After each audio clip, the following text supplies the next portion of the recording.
বগুড়া শেরপুরে অ্যাডভান্স ক্লিনিকে গতকাল দুপুরে আমেনা খাতুন নামে এক মহিলার সিজারের সময় অতিরিক্ত রক্তক্ষরণের কারণে মৃত্যুবরণ করে।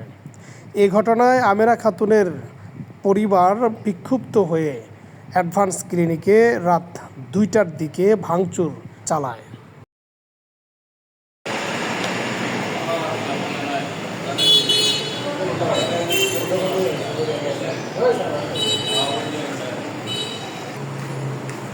তাহলে ভাই এইভাবে আমাকে